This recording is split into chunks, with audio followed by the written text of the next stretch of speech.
Professor Umesh Rai ji, माननीय कुलपति जम्मू विश्वविद्यालय, प्रोफेसर संजीव जैन, डॉक्टर नकुल परासर जी, निदेशक विज्ञान प्रसार, प्रोफेसर ललित मगोत्रा जी, उमेश राय जी की अनुरोध करगी कि वो माननीय मंत्री महोदय होरेगी साफा पोइए उनका स्वागत करन। साफा साडे डुग्गर दे इतिहास, गौरव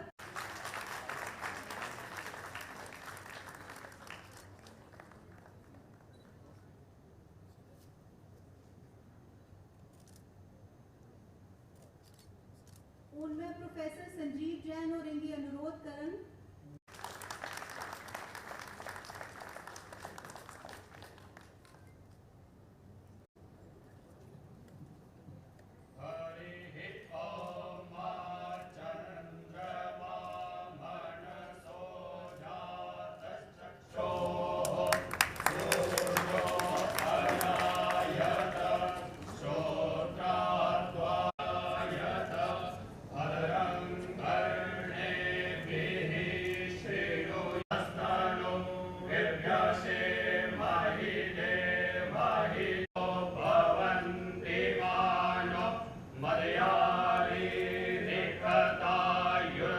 Kind word uttered and repeated by the voice of nature. But I look up high to see only the light and never look down to see my shadow. And this is the wisdom which man must learn. तरह का नवा काम है ते एक ये नवी शुरुआत है।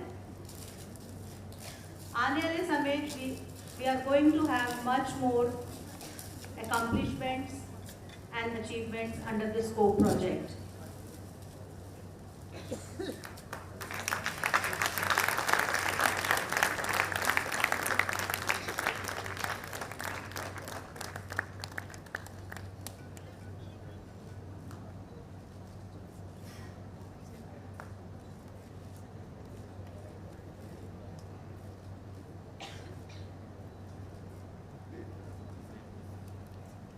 धन्यवाद।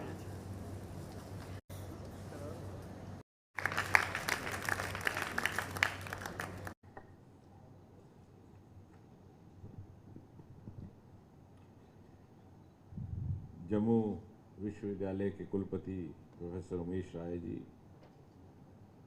जिनका संबोधन अभी आपने सुना और जिनका मुझे आभार भी प्रकट करना है आज के कार्यक्रम के आयोजन के लिए। और इसलिए भी कि शायद परिचय में बात एक छूट गई कि जिस विश्वविद्यालय के कुलपति आप हैं उस विश्वविद्यालय के फैकल्टी का सदस्य मुझे लगभग 25 वर्ष तक रहने का श्रेय प्राप्त रहा।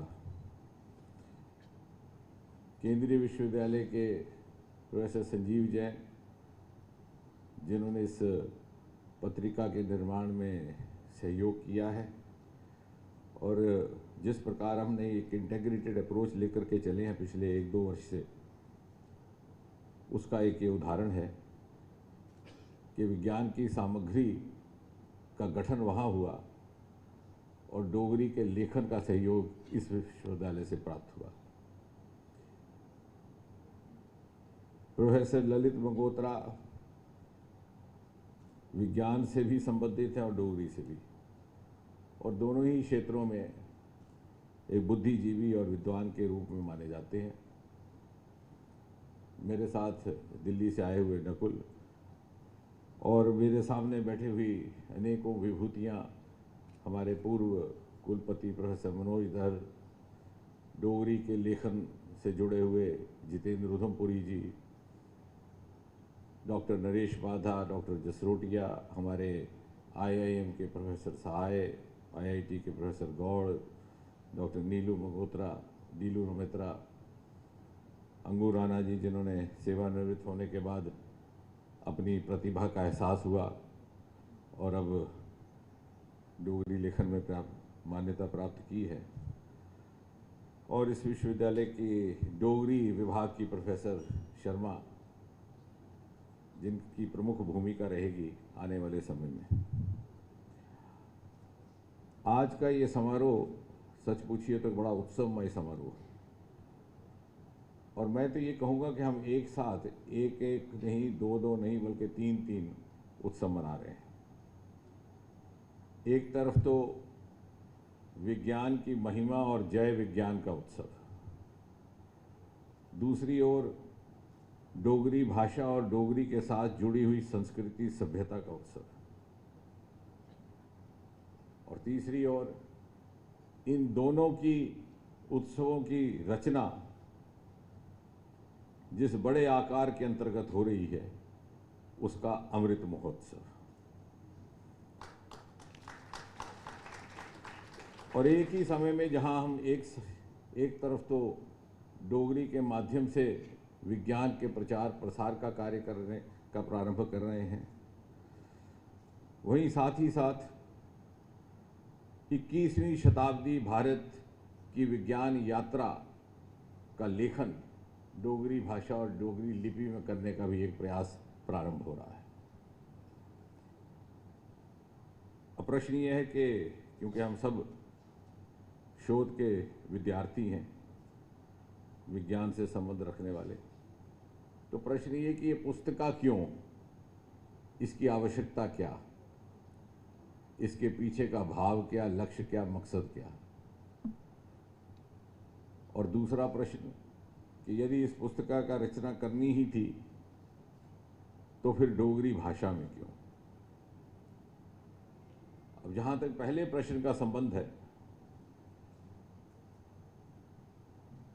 हम सब मानते हैं कि पिछले 7-8 वर्षों में जब से नरेंद्र मोदी जी ने प्रधानमंत्री का कार्यभार संभाला है, मैं तो ये कहूँगा कि भारत में विज्ञान का ये स्वर्णिम युग है।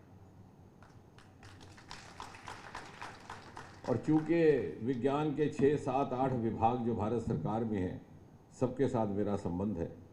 Biotechnology, science and technology, CSIR, atomic energy, space, IMD, earth sciences, तो मैं साक्षी हूँ इस बात का कि जिस प्रकार का प्रोत्साहन और सहयोग हमें वर्तमान प्रधानमंत्री के शासनकाल में प्राप्त हुआ और जिस प्रकार की प्राथमिकता विज्ञान को प्राप्त हुई है, इस प्रकार की पहले कभी ना थी।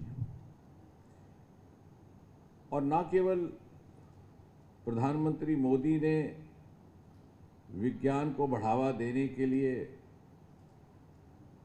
पर्याप्त सहयोग उपलब्ध करवाया, बल्कि उसका किस माने से, किस तरीके से जीवन को सरल बनाने में, ईज ऑफ लिविंग हासिल करने में उपयोग किया जाए हमारी दिनचर्या में, यह भी हमें सिखाया।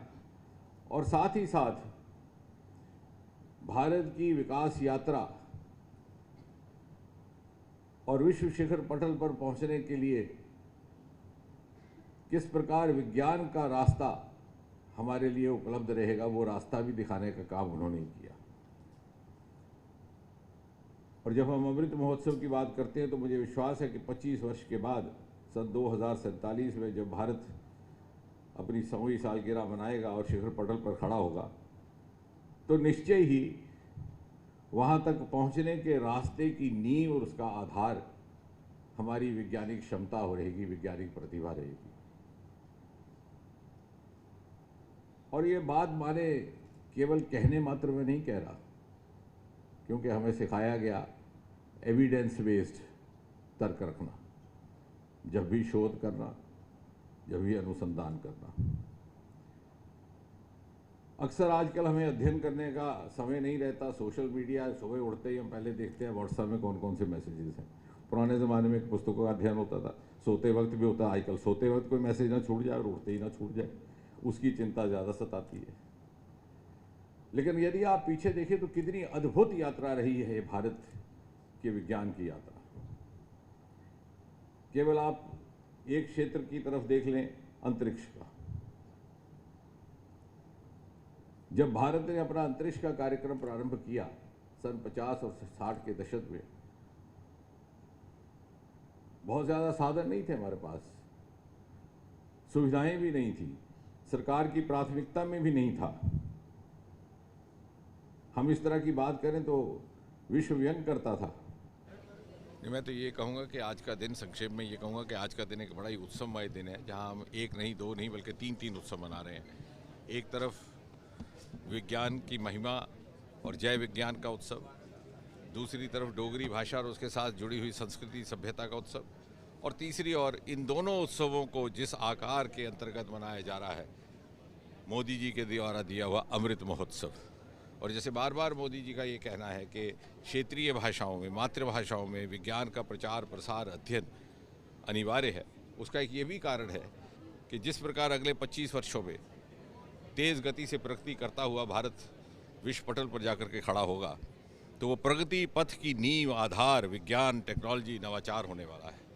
और इसलिए उसमें प्रत्येक भारतवासी को, विशेषकर वो भारतवासी नवयुवक जिनके आगे 25-30 वर्ष एक्टिव लाइफ के बकाया है, उनको ये अवसर रहे कि अपनी प्रतिभा, अपनी योग्यता, अपनी काबिलियत को पर्याप्त तौर पर उपयोग में ला सककर भारत के इस अमृत महोत्सव में अपनी भूमिका, अपनी योगदान निभा सके।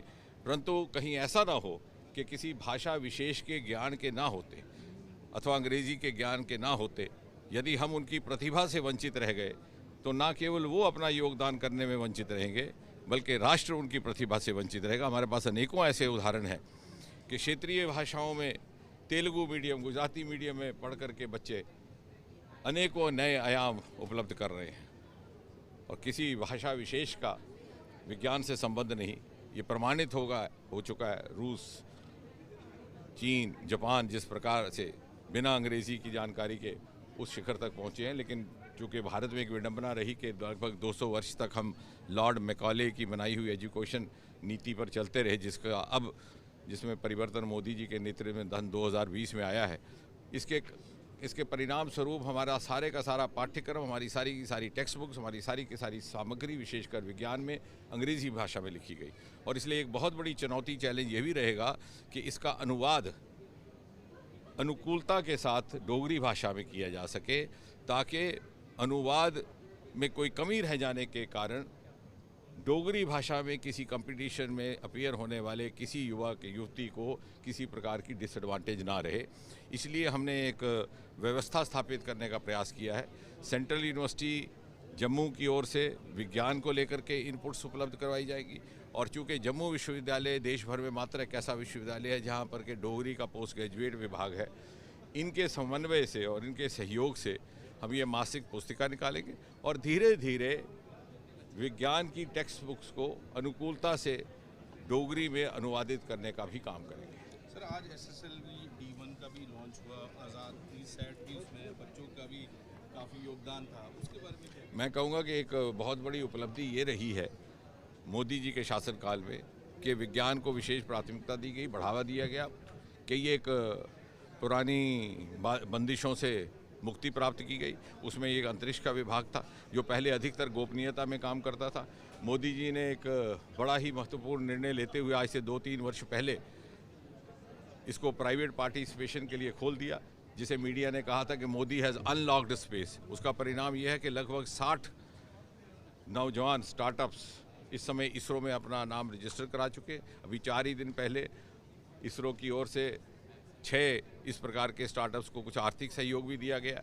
मुझे ये कहते हुए भी संतोष है और आपके साथ ये साझा करते हुए कि उसमें जम्मू के भी 1-2 बच्चे हैं, और मुझे लग रहा है कि जिस प्रकार स्टार्टअप्स आने वाले समय में भारत की अर्थव्यवस्था का एक महत्वपूर्ण अंग बनने वाले हैं, उसके लिए भी अंतरिक्ष का एक बहुत बड़ा योगदान रहेगा। अंतरिक्ष को लेकर के भारत आज प्रथम श्रेणी के देशों में खड़ा हो गया। जैसे मैं अभी अपने संबोधन में कह रहा था कि नील आर्मस्ट्रांग चंद्रमा की धरती पर होकर के आए, वहाँ पर टहलकदमी भी की, लेकिन वहाँ की जल की उपस्थिति का प्रमाण हमारे चंद्रयान ने बाद में चित्र ला करके लाया। सर, आज़ादी सेट में 750 बच्चे भी थे, तो कितना एक प्रोत्साहन मिलेगा? बहुत अधिक। और आपको जान करके ये हैरत हो कि मैं चाहूँगा कि आपके माध्यम से, मीडिया के माध्यम से लोगों में स्टार्टअप की जानकारी हो, क्योंकि इस क्षेत्र में अभी स्टार्टअप्स का कल्चर उस तरह से नहीं पनपा जिस तरह से अन्य प्रदेशों में, गुजरात में, कर्नाटक में। हमारा सबसे नवीनतम जो सेक्टर है स्पेस का, वो स्पेस डेब्री के जो रॉकेट्स ऊपर घूमते हैं देश विदेश के, उनसे जो कचरा आता है उसको कैसे स्वाह करना। और मुझे हैरत हो गई बंगलौर में जब हमने इसकी टेक्नोलॉजी इंस्टॉल की तो हमारे पास एक स्टार्टअप ग्रुप आ गया, बोले साहब हमें काम दीजिए। हमने कहा साहब थोड़ा सब्र करिए, अभी हम शुरुआत की है। तो इस प्रकार का उत्साह है इस समय बच्चों में, और मुझे विश्वास है यहाँ पर भी प्रतिभा में कोई कमी नहीं है, सिर्फ उनको जानकारी और जागरूकता देने की आवश्यकता है। For more updates, do subscribe our YouTube channel and don't forget to hit the bell notification icon. And if you are watching this video on Facebook, do follow our Facebook page.